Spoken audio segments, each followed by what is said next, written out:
Hello everyone, welcome to my channel. कैसे हैं आप सब? उम्मीद करती हूँ आप सब बहुत अच्छे होंगे। तो आज मैं घर और किचन से रिलेटेड छोटे छोटे कुछ ऐसे टिप्स लेकर आई हूँ जो डेली लाइफ में आपको बहुत काम आने वाली है।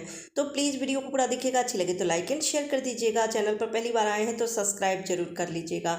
आज का पहला टिप्स है, हम लेडीज़ को अक्सर ही पैर में दर्द की समस्या रहती है और उसके कई कारण होते हैं, पर एक सबसे मेन कारण ये होती है कि हम लेडीज़ सबसे ज़्यादा किचन में काम करते हैं। काफ़ी देर तक खड़े खड़े हमें काम करना होता है, जैसे खाना बनाना हो या फिर किचन की क्लीनिंग हो, बर्तन की क्लीनिंग हो, जिसमें बहुत टाइम लगता है। और लगातार ऐसे खड़े रहने की वजह से पैर में मांसपेशियों में बहुत ज़्यादा दर्द रहती है और सबसे ज़्यादा तो एड़ी में या फिर तलवे में दर्द रहती है।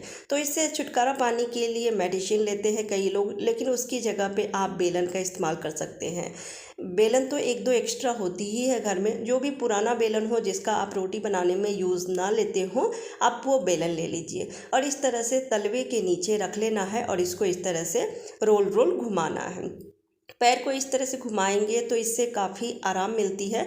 मैं अभी बैठ के ही ये आपके साथ शेयर कर रही हूँ। आप खड़े खड़े भी जैसे बेलन को पैर के नीचे रख लीजिए फ्लोर पे और फिर पैर को इस तरह से हिलाते रहेंगे तो काफ़ी अच्छी मसाज हो जाती है और दर्द से भी निजात मिल जाती है, छुटकारा मिल जाती है। इसी तरह से पैर की मांसपेशियों में दर्द हो रही है बैक साइड में, तो इस तरह से जैसे रोटी बेलते हैं वैसे ही बेलन को पकड़ लीजिए दोनों हाथ से और फिर इसको घुमाइए। मेरे हाथ में अभी कैमरा था तो इसलिए मैं एक हाथ से ही आपके साथ मसाज करके शेयर कर रही हूँ, पर दोनों हाथ से बेलन को पकड़ लीजिए और इस तरह से रोल रोल घुमाना है। काफ़ी हद तक दर्द से आपको निजात मिलेगी। आप एक बार ट्राई करके ज़रूर देखिएगा।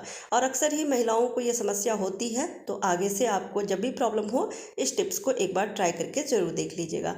अगला टिप्स है कैंची को लेकर। कैंची छोटी वाली हो या फिर जिससे हम कपड़ा कट करते हैं, उसकी धार अक्सर ही कम हो जाती है, फिर पैसे भी खर्च होते हैं धार दिलवाने में। और सबसे बड़ी प्रॉब्लम होती है कि इसको लेकर जाना मार्केट, कई बार समय नहीं होती है, इस वजह से नहीं जा पाते हैं। लेकिन कैंची की ज़रूरत है, कपड़े कट करने हैं या फिर किसी भी काम में हमें ज़रूरत है पर वो कट नहीं रही है, तो इमरजेंसी में मैं 2 टिप्स बता देती हूँ कि इसकी धार को तेज कर सकते हैं। इतना तो धार तेज हो जाती है जिससे कि आप काम चला सकते हैं। तो आप ले लीजिए खाली दवाई का पत्तर और इसके छोटे छोटे टुकड़े इस तरह से कर लेने हैं।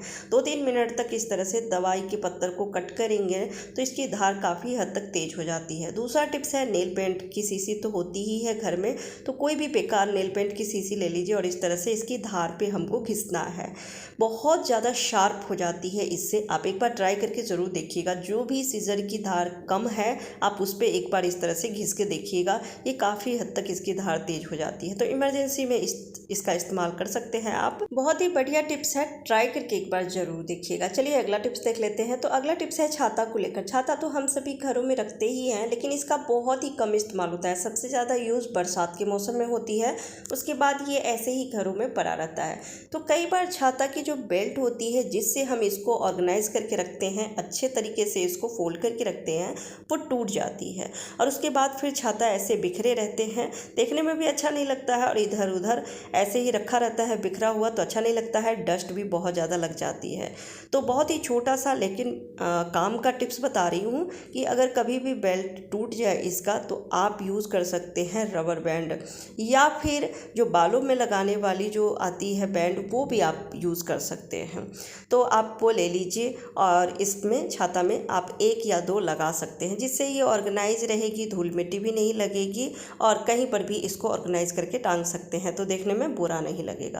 छोटा सा टिप्स है लेकिन बहुत ही काम का है और कमाल का है। तो कोई भी अगर छाती का आपका बेल्ट टूट गया हो तो इस तरह से ऑर्गेनाइज करके रख सकते हैं।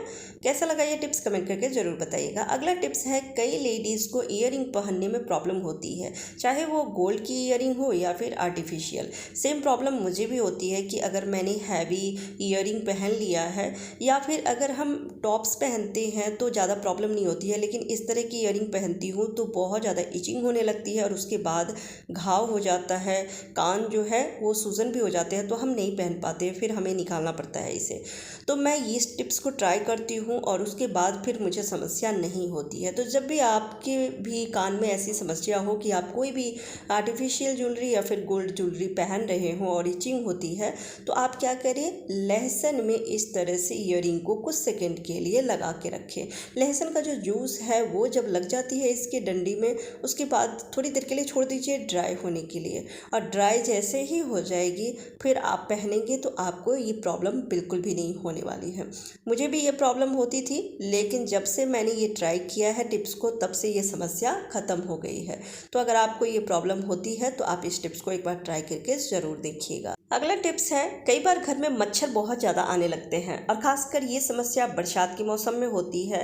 तो हमारे पास अगर टाइम नहीं है या कई लोग इस तरह की चक्री का इस्तेमाल करते हैं, तो वैसे तो ये सेहत के लिए बहुत ज़्यादा नुकसानदायक होती है। इसका जो धुआं है ये हेल्थ के लिए सही नहीं रहता है, तो इसे बिल्कुल भी नहीं जलाना चाहिए। लेकिन अगर आप इसका यूज़ करते हैं तो बहुत ही कम यूज़ करें, थोड़ी देर के लिए जलाएँ और जैसे ही मच्छर मर जाए या फिर भाग जाए तो इसे तुरंत बंद कर देना चाहिए। पर इसका जो राख होता है ना, ये भी साफ़ करना बहुत मुश्किल होता है। जब आप जला देते हैं ज़्यादा देर के लिए तो इसकी जो राख है वो फर्श पे गिरती रहती है, और जब हम सुबह में क्लीनिंग करते हैं तो वो राख इधर उधर डस्ट उड़ती रहती है, जो बिल्कुल ही अच्छा नहीं लगता है, और ये भी सांस द्वारा फेफड़े में जाती है। तो इसके लिए मैं छोटा सा लेकिन बहुत ही हेल्पफुल टिप्स बता रही हूँ, जिससे कि आगे से आपको कोई भी दिक्कत नहीं होने वाली है। तो अगर आप इस चक्री का इस्तेमाल करते हैं मच्छर भगाने में, तो आप ले कोई भी इस तरह का डब्बा, थोड़ा बड़े साइज़ का हो तो बहुत ही बढ़िया। और उसके बाद ले लेना है टेप। टेप बहुत ही बढ़िया रहता है, जिससे कि आप उसके ढक्कन को अच्छे से रैप कर सके। लेकिन मेरे पास फ़िलहाल कोई भी सेलो टेप नहीं है, तो मैं डबल टेप का यूज़ कर रही हूँ, सिर्फ आप सबके साथ शेयर करने के लिए। अगर आपको मजबूती से बनानी है तो आप सेलो टेप का ही इस्तेमाल कीजिएगा। तो इस तरह से मैं देख लीजिए कि मैं लगा दी हूँ डबल टेप को, और अब इसके जो ढक्कन है उसको बैक साइड से इस तरह से हमें इसमें फिक्स कर देना है। तो अच्छे से फिक्स कर देती हूँ। इसमें भी आप इस तरह से भी बना सकते हैं, पर सेलो टेप से थोड़ा मजबूती से टिका रहता है, ये बार बार गिरेगी नहीं। और अब ले लेना है सिफ्टी पिन, और सिफ्टी पिन को पीछे से हमें इस तरह से लगा देना है। ये बिल्कुल ही स्टैंड की तरह तैयार हो जाएगी, जिससे कि इसका जो राख है, जो डस्ट है, ये इसी डब्बे में गिरेगी। और आप देखते होंगे कि चक्री में छोटा सा यहाँ पे होल रहता है, जिससे कि हम स्टैंड में लगा सकें। इसके साथ स्टैंड भी आती है, लेकिन फिर वो फर्श पे इसकी राख गिरते रहती है। आप इस तरह से जब लगाएंगे और लगा के जलाएंगे तो इसकी राख डब्बे में ही गिरेगी। फिर आसानी से इसको धो के और फिर वापस से अगले दिन इस्तेमाल कर सकते हैं। यहाँ पे एक छोटा सा टिप्स मैं शेयर कर देती हूँ कि इसको ज़्यादा देर नहीं जलाना चाहिए। अगर घर में बुज़ुर्ग हैं या फिर बच्चे हैं तो ध्यान कैसे रखें, कई बार होता है कि हम भूल जाते हैं।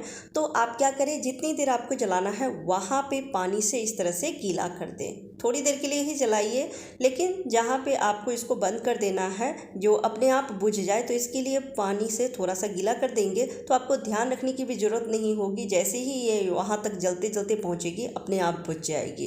तो इससे किसी तरह का नुकसान भी नहीं होगा और इसका इस्तेमाल भी कम होगा। अगला जो टिप्स है वो है किचन सिंक को लेकर। रात में अच्छे से बर्तन धोने के बाद किचन सिंक को भी हम अच्छे से क्लीन कर देते हैं और हमें लगता है कि काम ख़त्म हो गई है, लेकिन कई बार इसी किचन सिंक के पाइपलाइन से कीड़े मकोड़े या फिर आप देखेंगे टिड्डी है, कॉकरोच है, ये निकल के बाहर आती है और किचन काउंटर पे घूमते रहती है, जिससे हम बीमार भी हो सकते हैं। तो अगर आपको लग रहा है या एक बार भी अगर ऐसे दिख जाता है कि कॉकरोच इससे निकल के आ रहे हैं, तो आप इस टिप्स का यूज़ कर सकते हैं। इससे फिर कीड़े मकोड़े इस पाइपलाइन से बिल्कुल भी नहीं आएगी। तो आप ले ले पाउडर, कोई भी खुशबूदार पाउडर ले सकते हैं। अगर एक्सपायरी पाउडर है तो आप वो भी ले सकते हैं। और साथ में लेना है बिल्कुल ही 1 पिंच जितना हल्दी और पाउडर की जो दुर्गंध होती है ये कीड़े मकोड़े बिल्कुल भी बर्दाश्त नहीं कर पाते हैं और उसके बाद फिर इससे चाहकर भी निकल के बाहर नहीं आएंगे। तो इससे आप बीमारियों से बच सकते हैं, क्योंकि किचन की चाहे हम कितने अच्छे से क्लीनिंग कर लें, लेकिन अगर एक भी कीड़े मकोड़े इससे निकल के आते हैं, बर्तनों पे चलते हैं या फिर किचन काउंटर पे चलते हैं, तो इससे बीमार होने का चांसेस बढ़ जाती है। तो छोटी छोटी सावधानी हमें ज़रूर रखनी चाहिए। उम्मीद करती हूँ आज के टिप्स आपको पसंद आए होंगे। अगर वीडियो थोड़ी सी भी अच्छी लगी हो, टिप्स अच्छी लगी हो, तो प्लीज़ वीडियो को लाइक एंड शेयर कर दीजिएगा। चैनल पर पहली बार आए हैं तो सब्सक्राइब करके बेल आइकन ज़रूर प्रेस कर दीजिएगा। Bye bye, take care.